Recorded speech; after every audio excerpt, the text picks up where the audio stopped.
Mic check 1, 2.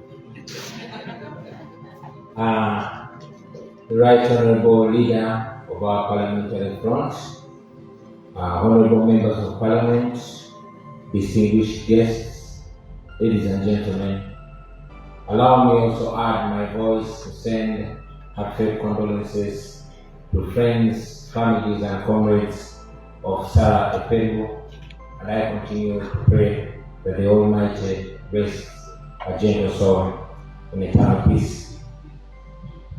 It is an honor today for me to share my thoughts with you this morning as we launch our alternative budget policies for the new financial year.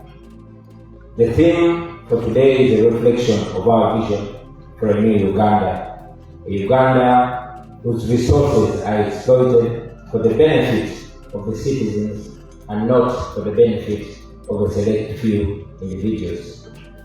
A Uganda that protects and promotes dignity and basic freedoms and rights for every citizen. A Uganda that puts interests of the people, the citizens, at the forefront of public policy. The alternative budget priorities presented today recognize the plight of the ordinary Ugandan, whom the leaders derive their mandate from, and also paint of what we intend to do in order to make Uganda a country that works for every Ugandan. Ladies and gentlemen, Ugandans deserve better health care, they deserve better education, and they deserve better infrastructure in order for them to live their full potential and benefit and enjoy all their fundamental rights. Because education is essential for producing skilled workers, a workforce that will transform communities, it's therefore important that our children study subjects and courses that are relevant to their passion and natural abilities. We cannot achieve without changing, we can't achieve this without changing or in fact overhauling our entire education system and realigning our education institutions. Considering that 75% of Uganda's disease burden is preventable, then we must make our priority to invest in disease prevention rather than disease cure. This should be done in a skilled and professional health workers through a fair recruitment process and go ahead to remunerate them fairly and on time. We must think about our creative area. Think about our creatives, provide conditions that don't only protect their intellectual property, but also create conditions that help them to live to their full potential. About the creatives that will go on and on and on, but the rest, I guess, Dr. Hilderman and others who are creatives and within our leadership will elucidate on that. However, ladies and gentlemen, as attractive as all these alternative policies might be, it is actually impossible to achieve them if the leaders in charge of our national resources cannot rise above their petty selfishness. We must resist, we must reject, in fact, we must eject all forms of corruption in public administration. Otherwise, all this will be going to the west. Our sources will continue sinking down the long drain of personal greed at the expense of our collective well-being and at the lives of our people, our children, and our children's children.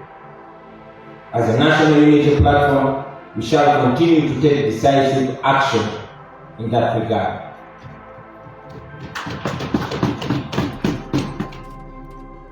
Many good proposals have been presented in terms of policy alternatives, in terms of laws, by ourselves and other leaders. But let us be honest, no matter how good our thoughts are, no matter how beautiful our proposals are, they shall never see the light of the day for as long as Dictator Museveni is still in charge of this country. That is my firm belief. Yes, we must continue telling Ugandans the truth as it is, instead of, misleading them with eloquent speeches. We must paint to them a picture of the problem, and we need to go ahead and point at where the problem is. The man who has ruled our country for almost 40 years now is not just a political opponent to us. No, he is the embodiment of Uganda's problems. He is a living testament of corruption. He is the testament of oppression. He is the embodiment of the abuse of all democratic principles. In a nutshell, he is the roadblock, he is the stumbling block between Uganda and its progress. So let us face the reality and deal with the reality as it is. It's until you diagnose the problem that you'll be able. He and his cronies live in extreme luxury while our hospitals are sick and our schools are rotting away. Yes, we have alternative policies. Yes, we have brilliant minds here in Parliament, wonderful at economics, wonderful at debating and all that. But we shall debate, we shall propose, and we shall articulate issues. But let me be clear to you, once again, my brothers and sisters, that no matter how good our alternatives are, no matter how well-intentioned you, our MPs, are, it won't make any difference for as long as we don't have any power to implement those good ideas. We must get used to that fact and deal with that fact exactly the way it is. We can draft the most comprehensive budgets, we can allocate funds meticulously, we can strategize endlessly, but as long as Museveni remains at the helm, the efforts will all be like rearranging cups on a falling table. We must channel all our energy, we must channel all our passion and all our abilities and all our determination towards one mission: removing the dictator and reorganizing the country as the citizens of Uganda. That is the only way this is going to be possible. So I continue to encourage all of us here present and those watching us outside that we must do what we must do. You cannot take a step unless you unlock your feet. So for now, what we have as a great resource is our collective determination and collective will to have a free country, and after having that, then we shall go ahead to build a Uganda where all Ugandans are equal regardless of their ethnicity, regardless of where they come from, regardless of religion, tribe or social class. We shall go ahead to build a Uganda where leaders lead with integrity, where leaders are true servants and citizens are the true masters of their destiny. So let us use this resource that we have to put an end to this dictatorship. Let us use this resource to change this country once and for all. I thank you for listening to me, for God and my country. Omuwulidde bulungi. Oyo ye His Excellency Robert Kyagulanyi Ssentamu akulira ekibiina ki National Unity Platform. Olunaku olwaleero alabiseeko ku Paalamenti ya Uganda ng'eno agenze mu lukiiko olwayitiddwa Joel Senyonyi ng'amuyisenga guest of honor mu lukiiko luno. Ensonga enkulu esimbiddwako ennyo ssira mu lukiiko luno oba His Excellency Robert Kyagulanyi Ssentamu gy'asinze okuwomamu omutwe y'ensonga y'ebuli bw'enguzi. Agamba obuli bw'enguzi tebuli mu kibiina ki National Unity Platform kyokka. Obuli bw'enguzi tebuli ku Honorable Mathias Mpuga yekka, wabula buli ku bakulembeze bonna okuviira ddala ku Speaker wa Paalamenti ya Uganda Anita Amongi, kubanga obuli bw'enguzi butandikira mu Paalamenti ne bulyoka bubuna Uganda. Ono ensonga eyo agitaddeko nnyo essira nti obuli bw'enguzi bususse, naye ate abo bwe bamala okulya enguzi banegotiatinga ekifo ky'okukwatibwa ne bavunaanibwa omusango gwa corruption, olw'okuba nti nakyemalirayo Lukiiko Museveni ye tabayinako buzibu oba bali enguzi bagirye takiinako buzibu naye nga yeerabidde nti eno ssente ya muwi wa musolo ssente ya munnayuganda eteekeddwa okukola ebyo ebiyamba bannayuganda bo tebafaayo kasita balaba nti bo kisobola okubayisaawo kubanga okulya enguzi Mwami Museveni tekirina kikimuggyako tekijuyayuya ntebe ye era takiinako buzibu kyobola ne Mwami Mpuga Nsamba akalambidde agamba ye oba yali enguzi oba teyalya tebibakwatako ne meeting eyitiddwa olunaku olwaleero Omwami Mathias Mpuga Nsamba abadde ateekeddwa okubeerawo naye tabaddeewo kubanga yatugamba bulungi nnyo nti si buli meeting eyitibwa nti ye aba alina okujja ajja mu meeting ezo ye zaalaba nga zirina amakulu gy'ali kubanga akitegedde bulungi nti His Excellency Robert Kyagulanyi Ssentamu agenda kubeerawo mu meeting y'olwaleero yezimu ku nsonga lwaki tazze. Bannamawulire babuuziza His Excellency Robert Kyagulanyi Ssentamu ku nsonga y'obuli bw'enguzi ng'ekibiina ki National Unity Platform bagenda kukola batya. Nono abazzeemu bulungi n'abagamba nti tulina okukozesa amaanyi obuyinza n'amateeka nga bwe galagira okusobola okulwanyisa enguzi kubanga tetulina kye tugenda kuzikiriza okusobola okulwanirira eddembe lyaffe.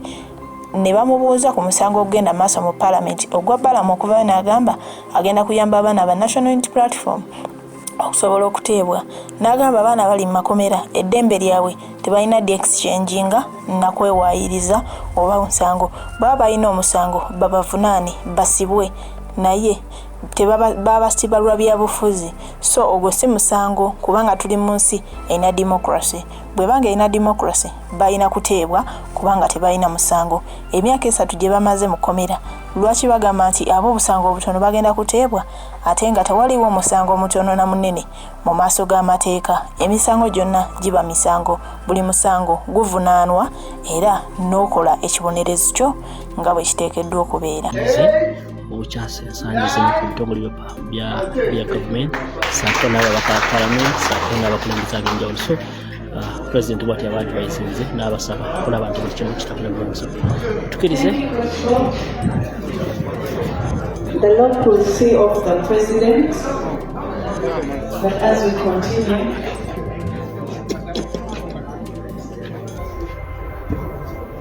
thank you so much, Mr. President, for giving us your time.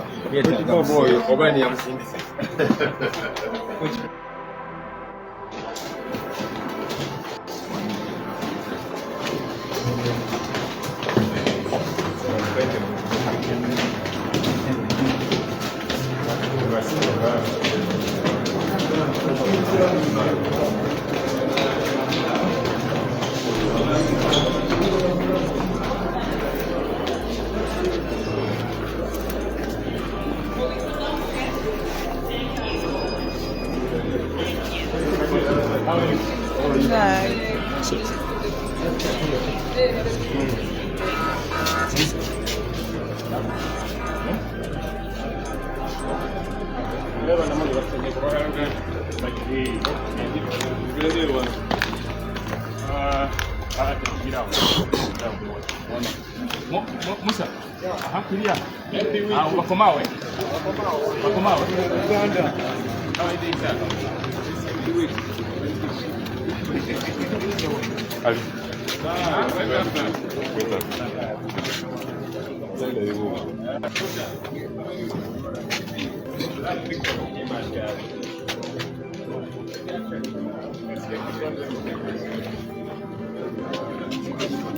Let's do this first to get to Uganda. Go back. Kiwedde.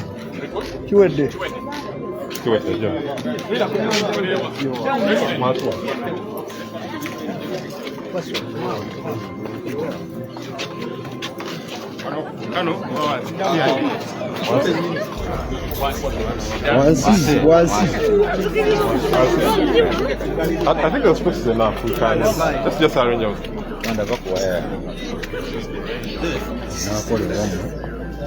So, Mr.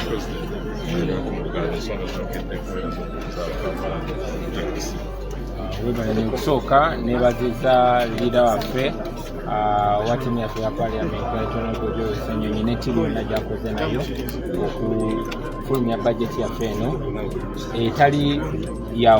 etali nnene nnyo naye ate ng'efokasinga ku bintu ebiyamba abantu ng'egoberera n'omulamwa oguusitula eddembe ly'abantu si kweyagala bweyagazi naye n'okuenjoyinga oba okunyumirwa oba okweyagalira mu bintu ebyo bibasaanira okweyagaliramu mu mateeka. Naye okusingira ddala obubaka bwange wakati mu kubeebaza olw'okuvaayo ne budget eno ennungi n'ebirowoozo ebirungi, mbajjukiza abakulembeze baffe nti ebirowoozo ebirungi tujja nabyo bibadde nga bireetebwa, naye ekizibu kye tulina ky'ebirowoozo bikoma kuleetebwa. Ekizibu ekisinga ekya Uganda yenna kyemalira Yoweri Museveni nga ye sente z'eggwanga zonna azimalira mu kwekumira mu buyinza, okugulirira abakulembeze bamwetoolodde na kunyigiriza abantu. So ekizibu kye tulina okusooka okugyawo yenna kyemalira Museveni, then tubeere n'eddembe ebisaasanya sente za Uganda si mu kwejalabya naye mu kutereeza ebyo ebisaana okutaasa abantu ng'amasomero ng'amalwaliro n'ebirala bifaanana bwe bityo. Kiki ebyogera ku nsonga ezigenda mu maaso batwawulira mu paalamenti naddala ensonga za komishona mutuuseewo? Well, saagala ensonga eno nene egiriduusinga ku muntu omu. Ensonga gye mbadde sikonyeeko ensonga y'enguzi ekutte ejjembe. Newankubadde omu ku ffe naye yasanga mu nsonga eyo, naye abamukulira bye basinga okulya enguzi, okugeza sipiika waffe wano, sipiika wa paliamenti ya Uganda yenna kinku mu kulya enguzi. Era ekyo kyetaaga okwogerwako, ensi n'ekimanya, n'ensi nemukolinga out, kubanga sente ezoonoonebwa paliamenti eno zisobola okukyusa obulamu bw'abantu bungi nnyo. So obuli bw'enguzi ye kansa ayonoonye Uganda, kati kyafuuka institutional. Enguzi yafuuka ngeri ya kwekumira mu buyinza na ngeri ya kukakanya abavuganya gavumenti. So enguzi ng'ekulemberwa Anita Amongo, sipiika wa wano, nga mulimu si bokka ba NRM naye nga mulimu n'abaffe, kizibu nnyo era nakyo tulina okirwanyisa, ate tujja kirwanyisa. Ffe nga NUP tujja kukozesa ebikolwa si bigambo we tulina obuyinza wonna okulwanyisa enguzi, naye twagala na buli kitongole kya gavumenti kikozesa obuyinza obwo okulwanyisa enguzi, kuba enguzi yesizigiriza Uganda emabega. Kaseera kano mu kibiina kyammwe mujjudde kanjite obutalotalo obw'entalotalo, tekikosenge gye mulina okutambulawo emirimu gyammwe mutangivu? Ensonga y'obutalotalo mmwe bannamawulire mmwe abagiteekawo, tewali lutalo lwonna. Okuleka ng'oŋŋamba nti okola ekituufu luba lutalo. Okola ekituufu we luba lutalo, then tuli mu lutalo. Era tulina okubeera mu lutalo nga tulwanyisa enguzi, nga tulwanyisa obulyake, nga tulwanyisa obwannakyemalira, luba lutalo. So si mu kibiina kyaffe, nze ndowooza mu kibiina kyaffe twandibadde nga ekyokulabirako. Buli muntu kabeere nga sipiika wa paliamenti yalidde enguzi, kabeere nga minisita n'akangavulwa nga bwe kirina okubeera. Ffe nga NUP tuba wa kyakulabirako, tuli option. Era mu Uganda empya bwe tubikola, bwe tujja obikola nga tumaze okugoba nakyemalira. Kiki byogera ku bigambo bya Honorable Mpuga bye yagamba nti under siege? Saagala nnyo kukendeeza kwogera kwange kukukakanya ate kussa ku bammemba bange benkulembera mu kibiina. Njagala nnyo njogere ku nsonga ezigasa eggwanga lyonna.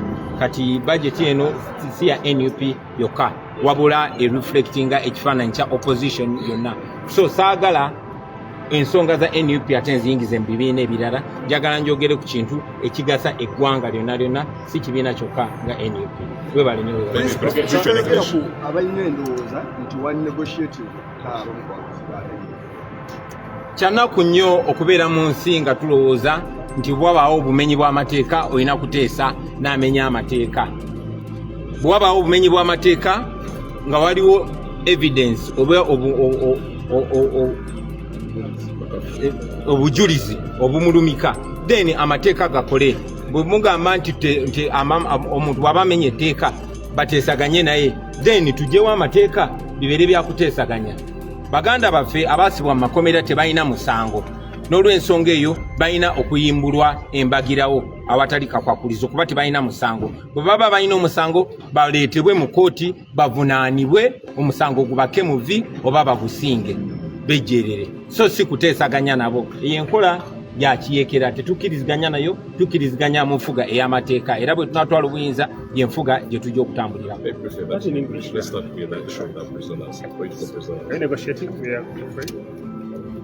It is unfortunate that we live in a country where the leadership thinks, or the rulership thinks, that when somebody commits a crime, you have to negotiate. If somebody commits a crime, then let the evidence be presented, let them be presented in a competent court, and let them be either convicted or acquitted. We are not going to negotiate our rights. We believe in the rule of law. If there is the rule of law in Uganda, let it work. If the courts function in Uganda, let them work. Our brothers and sisters who are in prison for the longest time, the political prisoners, are innocent, and we continue to demand their unconditional release. We are not going to negotiate, because if you ask us to negotiate, what do you want us to give in exchange for our freedom? Bwoba oyagala tuteesaganye n'omuntu ng'akutte baganda baffe nga tebalina musango, oyagala ffe tumuwe eki atuwe baganda baffe? Kubanga kibamba sibira ddembe lyabwe, ate eddembe lyabwe eryo si beetegefu ddiwaayo. Ne bwe banaateebwa bajja kusigala nga bayayanira eddembe lyabwe. So siri akuteesaako, naye yabwe ebange kuba constitution ebigaranti. How far have you gone regarding the issue of Commissioner Matheson? Well, everything we do it in the open. We are a transparent political party. And what happened was in public. The information came from the public domain, and we dealt with it as our moral permit. But the speaker responded. What's your take on the speaker's letter? The speaker is a criminal herself. The speaker is a criminal, so we don't really have time to exchange with criminals. Thank you very much. At this moment, internal conflicts have infected your party. Will this affect the potential autonomy? The so-called internal conflicts are a creation of the media. As you have seen, so many TVs have been on rampage, trying to create a non-existent impression that we have conflicts. No, they're not conflicts. The only conflict we have is with criminality, is with corruption. And we deal with corruption as people that know that corruption is a cancer that has bedeviled our country. Thank you. Maybe lastly, Honorable Mpuga says you are under siege and doesn't know how to help you. What's your take on this statement? Well, we major on majors and minor on minors. Thank you.